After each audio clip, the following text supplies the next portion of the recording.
Yo, what's going on, guys? Welcome back to Pxrn Lost. I am so happy that you're here. I'm so happy that you're watching. I'm so happy that you're listening. Thank you for listening on Apple Podcasts, Spotify, watching on YouTube. That boy drinking his tea already. But today I have my brother, Manu. What's up, man? What's up, it's bro? It's a pleasure to be here. How you doing? Why you shaking my head like this is not an interview? Bro, it is, man. No, it's not. Listen, man, I'm here. It's just a little podcast. We just gonna talk, you know? I've been waiting for this. Okay, so how are you, man? I can't complain, man. I'm breathing, I'm alive, and I'm well. So I'm alright. You good? So tell me more about yourself. Like people that doesn't know you, you know? I'm a Jersey native. Okay, Jersey. I live in Jersey, feel me? I'm 22. Let me see. I'm a full-time mechanic. Okay. Yeah, I didn't do the college thing. Mechanic. Yeah. Okay, gotcha. Yeah, I fix cars. You fix cars? Yeah. A fun fact. I went to college. I went to college for Speak a little louder. Oh, my bad. I went to college for 2.5 hours. I'm gonna tell you a story. Oh, yo, hey, let me just tell you guys, we have an audience in here, so make some noise for the people so they can hear you. Woo! This guy. Yeah. So, yeah, like I said, we have an audience in here. So if you hear a little noise in the background, this is what's happening. So, yeah, you said you went to college for 2 years? No, 2.5 hours. 2.5 hours. You got to give my 30 minutes to stop playing with me. Yeah, 2.5 hours, bro. All right, so I went to college during the pandemic, like peak pandemic. Okay. So like, I didn't even graduate for real. They just gave us a little like slideshow and set us on our ways. Okay. But I sign up and I show up on campus, and I'm the type of person I need to learn hands-on. Right. Like I can't. The screen doesn't really work for me. Right. So like they were having in-person classes, but you know, social distancing, all that. Right. I walked in there, and I remember my teacher's name was Mr. Heinstein. Right. And it was a business class. Right. I walked in, I had my bag in my back, and then I sat down, and I'm sitting there, and I'm staring at my guy, and I'm like, and he's just talking about random stuff. Like, it's the first day, like, First day of college. The first day, I'm thinking like, you know, it's the you know, oh, you know, everybody say hi. Yeah. My man was like, all right, I'm gonna need you guys to finish this paper by Tuesday, blah, blah, blah. I'm like, yo, so I get my keys, my bag, I look at my man looks at me, and he already knew what it was. Yeah. He was just like, yeah, this guy is not coming back. Not coming back. So I was just like, whoa, I'm out of here. So I dropped out of college, and then I didn't tell my mom or my father for like 3 months. Wow. So for 3 months, I left my house every day. Yo, listen, bro. For 3 months, he was pretending to go to college. Yeah. That's crazy. That's crazy, bro. The tea's hot. Yo, but listen, bro. Yo, but nah, man. So I would wake up at 7 in the morning. Okay. I would get ready. Put my bag. My book bag had absolutely nothing in it. Yo, like for like a week or two, I kept the books in there just to make it look real. But I was getting tired of carrying all the books. Did your mom ever ask, Manu, how's school? Every day. Every day. Yeah. My son. Wow. And I'm sitting there just like, you know it. I feel you. But so earlier, you know, like this is not planned. This is not scripted. No. You know, I just wanted to just pick on your brain a little bit, bro. And you said one thing is the question that you had was, what does God want for me or from me? Was it from me or for me? With me. With me. Okay. Can you elaborate more on that? Like, what do you mean by that? What does that mean to you? For me personally, what I go through, like, I feel like if it wasn't for the grace of God, I would not be here today. You know what I'm saying? Like, I've been through so many trials and tribulations, and it doesn't reflect because I feel like I try my best every day to keep my character as positive as possible. Right. Like, I keep a smile, but for me per se, like I have a calling on my life, which I actually got here. Right. But before I got it like 2 other places, and everyone says the same exact thing, word for word, bar for bar. And for me, I never accepted the calling, and I feel like I've been getting punished for it. You know what I'm saying? Because like, if God wants to use you for something and you know and you don't do it, you'll see the repercussions. Yeah. So like for me, I ran away from my calling simply because I didn't know how to approach it. I feel like I was in a headspace where it was so much going on. You feel me? Like the whole school thing. Yeah. Like I was jacking that. Yeah. Like, you know, And then what's his face? You feel me? I had school, and then I was working full time. Okay. And then on top of that, I just didn't see it fitting in my lifestyle. But I had to learn how to let go and let God. Okay. So quite literally, I was sitting down with myself. It's been like 3 years. Actually more than that, if I'm being for real, since it's been prophesized on and said, yo, listen, you're called to be an evangelist. So I remember after my first retreat, I went home, and my mom has her own prayer group. Mm-hmm. So I'm talking to my mom, and my mom's like, you know, we've been telling you this, like, you were blessed in the womb, you know, the whole nine. And I'm sitting there like, yeah, mommy, but like that don't line. Like I got mad stuff going on right now. Like she was like, nah, it don't line up. It's like none of that matters. Yeah. So like, I'm like, I guess I'm 18. I'm saying her like this, like come on. So, but finally, like I just seen that everything that I tried to do in life was not working. Wow. Like I took so many big steps in my life at a young age, and I was proud of myself for doing it, but I wasn't involving God, and I realized that's why everything failed. Like I'll give because you wasn't involving God. So like, remember I told you I'm a mechanic. Right. So like the way the game works is that you work for the man. You know what I'm saying? Like, and you work for the man, you really get the short end of the stick. Whatever you get at the end of the day, you know they made 4 times as much as that, maybe 5. So I was like, you know what? I'm tired of doing this. So I saved my money and I rented out a spot. And I was like, this is going to be my spot where I work on my stuff on my time and I want to be my own boss. Mm-hmm. But it needed major renovations. So I sat down the landlord and I was like, I have X amount, I want to do this. It'll benefit you because, you know, at the end, when I leave, you have a brand new spot. You know what I'm saying? So he was like, cool. First month in, I'm going at it. Second month, even stronger. Third month, I was so dedicated to making it work, I quit my 9 to 5. Wow. So you could already see I did so many wrong steps. Mm-hmm. Because if I don't have income coming in, how am I supposed to pay this rent? Right. So on top of my regular day-to-day bills. Right. So things just started going south really quick, but I didn't care. My ultimate goal was I knew my turnover, if I did what I wanted to do in that spot, mm-hmm. would erase all of my debt in the matter of like 3 days. Because like that's how busy I used to be. Right. So like things fell through the cracks, and I ended up letting go of the spot. Right. In total, I lost almost $30,000 just sitting there, not being in the right state of mind and not thinking. But in my head, I looked at it as a learning experience because I know never do that again. Yeah. For one, and two, involve God. Yeah. Because I literally go home and I dream about it every night.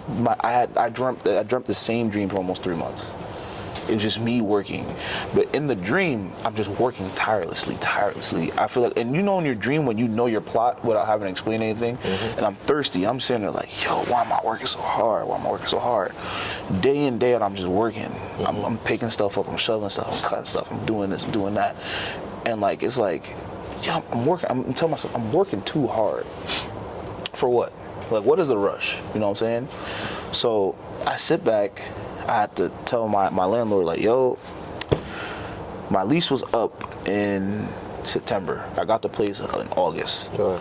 And then he was like, yo, what do you want to do? Like, I probably had a couple more things to do, but he was like, yo, what do you want to do? Like, do you want to go for another year, or do you want to cut it off now? Mm-hmm. I was like, if I go for another year, there's no way I'm making out of this. So I was like, I'm going to have to cut it short. But like, for me, like that, I think that was the lowest I've ever been in my life, because I poured so much of myself, my time, my blood and sweat and tears into this establishment. Yeah. And it just fell through like that. And I didn't do nothing for weeks. Yeah. Like I just stayed home. And I just told myself, I was like, nah, like that was supposed to be it. But like, and for me, I think it was more so my pride, because everyone around me told me no. everyone in my circle was like, yo, it's too far, it's not convenient, you got to do this, and I just wanted to defy the odds. But one of my favorite verses, it's in Revelations, I think it's Revelations, I'm not even gonna try to quote it. No, you're good. But like, it says, open the door when I knock and I'll eat with you. That was the verse I got. So at my mom's service, we get a verse of the year at the first of the year, and that was the verse I got for the first of the year, and it made no sense to me. I was like, okay, but that verse reflects my life this whole year. This whole year has been dedicated to straight up just letting God be God in my life. So like, for me, like, I always struggle with that because I'm the type of person where like, this is a cup. I see it's a cup. It feels like a cup. It's a cup. Feel me? I can pick the cup up. I can put the cup down. I'm in control of the cup. You know what I'm saying? Like, but with God, it's like you know what I'm saying? Like, so it's like I can't control that. Right. But at the same time, it wasn't meant for me to be controlling in the first place. Right. And that's what I struggle to understand. So, personally, like, there's a lot of things that, like, I would say I turned a blind eye on. That I can do better. For me, like, I could pray better, I could worship better, I could be a better friend, I can be a better brother, you know what I'm saying? Like, but I choose not to do these things for my self-benefit. And I just, decided, like, just be a better me. That's good. That was.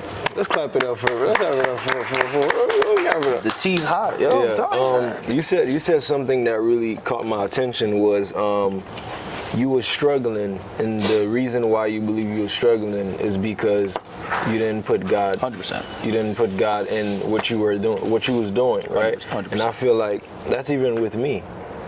Like the episode I did with Zach yesterday, I was literally telling him how even with my business, like a lot of things could have went right for me. Yeah. Right? Because that, like, God promised me, hey, your business is gonna be da. But at the same time, if you want control, if you want full control,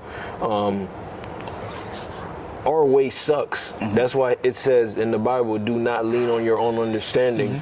In all of your ways acknowledge me, and he will direct your path. Yeah. You know what I'm saying? So it's like, we always want control. But I was telling Zach yesterday, like, bro, what we be wanting sometimes, when you really sit and think about it, it sounds so stupid. Yeah. It's like God is asking you for control so that you can just sit back. Of course, you're going to do some work. Yeah. Faith without work is dead. You're going to have to do some work. But at the same time, he wants to make sure everything is good for you. It's literally why we were built with that void. Right. You know what I'm saying? So, like, he wants to fill that space in for us. And I feel like a lot of times we neglect that. And it's just not right. Yeah. But when you said that, bro, it really touched me because, like, did you end up putting God in the situation once you, like, how fed up did you have to be like, okay, God, I need your help? Because sometimes we get fed up, but I don't think we get too fed up. Like, just like, I love this story of Peter walking on water, right? He was walking on water just fine, started sinking, and then the Bible says he was sinking, and Jesus, the Savior, the Almighty, watches him sink. Just standing there watching Peter sink, because he's bound by his word. He won't come into your life unless you invite him. And the Bible says, Peter said, Jesus, help me. And then there's this word, immediately. Jesus reached down and helped him up. Like, immediately means to me that, yo, I had the power to do it the whole time. I just needed you to let me take control. Let me help you. And a lot of times we don't say something. So, like, Peter, at some point, he got tired of his situation. He got tired of his state. A lot of times we don't know where we're at. That's why we don't ask for help. We don't know how deep we in. So, like, how deep did you have to go for you to... Come on, talk to me, man. Listen, I'll say this, right? I remember, so the way that my lease was set up, I signed my contract in the beginning saying this is what it was. And at the end, when you're turning back in your stuff, you got to sign your other contract. My hand, I'm sitting there, I'm signing the paper. My hand is shaking signing this paper. Like, that's how mad I am. And I'm just sitting there like I'm messing up my signature. And I'm like, yo, I'm sitting there scribbling my name. I take my stuff and I go in my car and I sit in that parking lot for an hour and a half. and I contemplate with myself, was it ever worth it? Was it ever worth it? And then something tells me, like, you should have just listened to your instinct the first time and prayed about it. Wow. I told myself, I was like, I remember it clear as day. The day I walked in there. But whenever I get something that's new to me, I try to bless it in any way. I got my first car. The first song I play on the radio was like a Christian song. You know, I pray over the car. And I realized I did all these things that I normally do, but I didn't do it there. You know what I'm saying? Like, for me, like, crazy things happen in my life, and like, the stories are unbelievable, but it just happens. Like, my car caught on fire a couple weeks before my first retreat. Actually, it was kind of funny.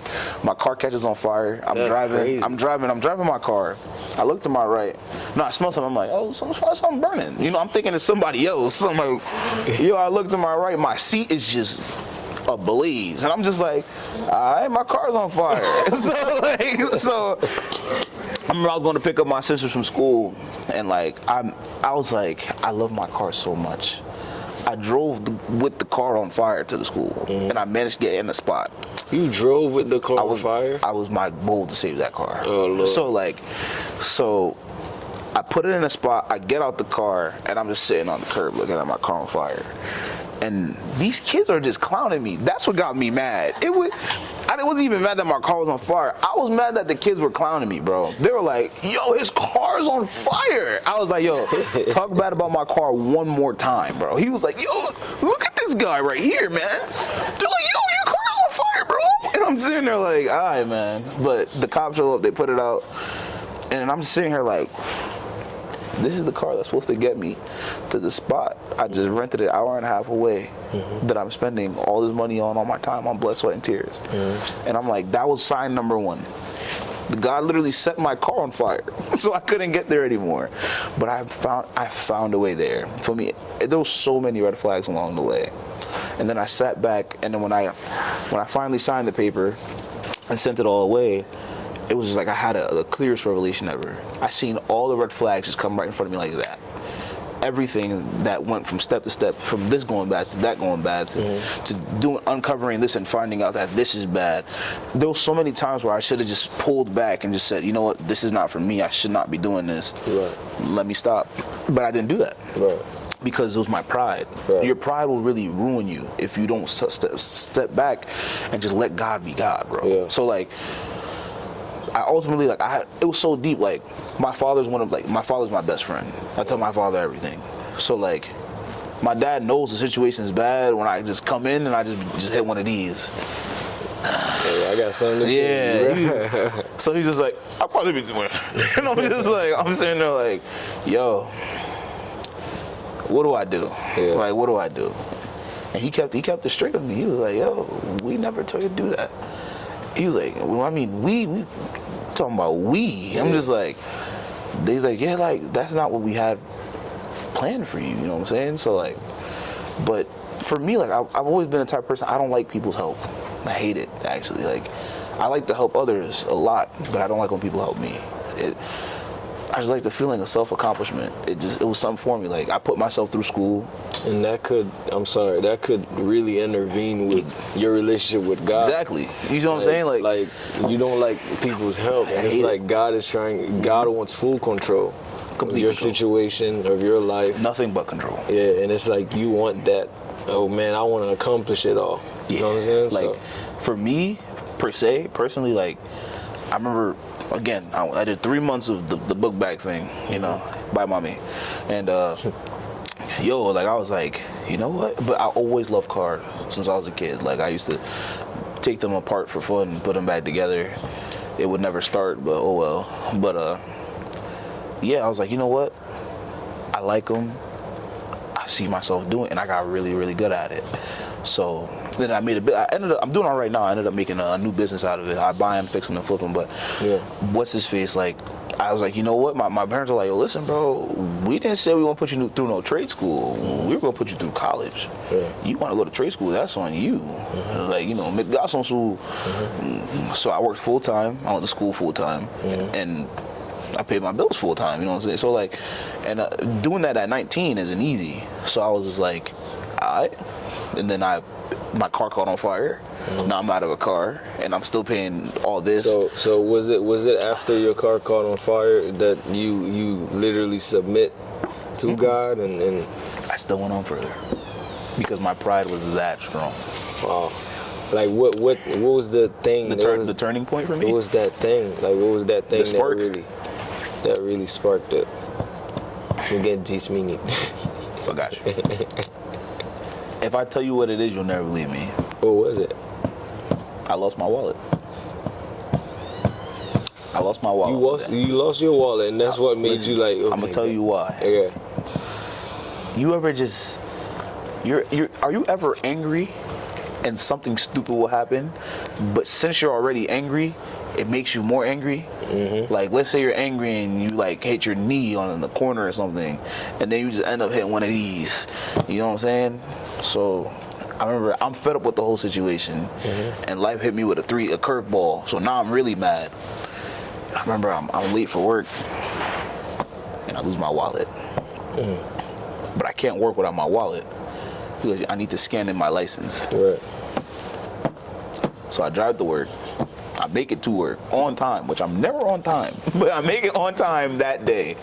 Yo, man, I say, I already knew what it was. I wasn't even gonna try to hit the back pockets. I was just like, I get in my car and I just drive home. I didn't go to work that day. Right. And what pissed me off even more, my wallet was in my car. So you didn't lose I your didn't. wallet. I was so fed up. But I went home and I said, listen, God, I'm gonna stop playing with you. I was like, you know what? You got it. You got it. I was like, I'm not the one to be sitting here. I'm gonna let go and let you do what you have to do. Yeah. That was the, and like, my life changed ever since that day on everything I love. That's good. Everything's smoother. You know, I'm a better me. I never let what I had going on, like in my personal life, affect the people around me because they didn't deserve that. You know what I'm saying? Like, just because I lose my wallet and my car burns down doesn't mean I have to come to you like, hey, Sterling, I'm having a bad day. You know what I'm saying? I'm like, yo, Sterling, why you ain't never got my shirt size, Sterling? You know what I'm saying? Like, what's up with this, bro? Like, and you already, listen, Vision shirts are buy one, get one free. Make sure y'all cop y'all Vision shirts. I don't know what you talking about. But, bro, hey, hold on. How much y'all got now? Okay, cool. But, so after you surrendered to God, right? Did you still find yourself at some point, like any day, did you still find yourself stuck, like trying to go back to get control again? Yes and no. Yeah. Yes, but now I had a better sense of dealing with it. Right. Like, ultimately, like, there's been times where it's like, I'll sit down and like, I'll be in a jam, and like, I'll sit there and be like, yo, I'll be all right. You know what I'm saying? Like, before it's like, if I was in a crunch, I'd be like, yo, how am I gonna do this? Blah, blah, blah, blah. But I know that ultimately someone else is watching over me. Right. So it's like, what am I stressing for? Yeah. Like, his eyes on the sparrow, so I know he's watching me. Yeah. You know what I'm saying? So like, your life will forever be altered the day you decide to pick up your cross. That's all. Say that again. Say it again? Say it again. The tea's hot, Sterling. You better stop playing, man. Listen, bro. Yo, listen. Your life will forever be changed the day you decide to pick up your cross. That's good. That's good. Didi parle P4. You va qu'attendre. Come on, bro. I say your life will forever be changed the day you decide to pick up your cross. That's good. Okay, for anyone that's listening, what advice would you give them as far as that connects with your situation? What advice would you go give? to college for 2 hours and not tell your parents for 3 months? It's not fun. But other than that, let your pride go. It's bigger than you. And there's someone who wants to help you. Not only do they want to help you, they want to save you and be there for you at your beckoning call at any time. God is everywhere and he never sleeps. Bunji pam na ladomi. For one. So it's like, once you establish that communication, that friendship, and that relationship, because don't get me wrong, I was the type of person where it was like, it's me again, you know what I'm saying? Like my relationship with God wasn't where it was. But what did I know? I was 19, you know what I'm saying? Like, life wasn't life and like how it is right now. Right. But I feel like if I didn't go through that intervention how I did back then, the person that I am right now would be completely different. You know what I'm saying? So like, from that point to then on, like, my life has changed. You know what I mean? Like, my relationships are better, my finances are better, my work ethic is better, my spiritual life is better.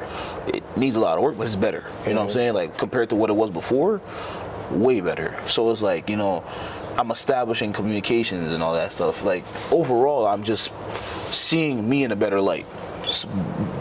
After picking up my cross and saying, yo, let's do it, everything made sense. Everything changed, all because you surrendered to God and you let Him control. That's amazing. Everybody clap it up for Manu. Thank you, bro. I appreciate you. Yo, finish the tea? Nah. So we got a little left here, man. Thank you, man. I love Tea's you, hot, bro. boy. Thank you.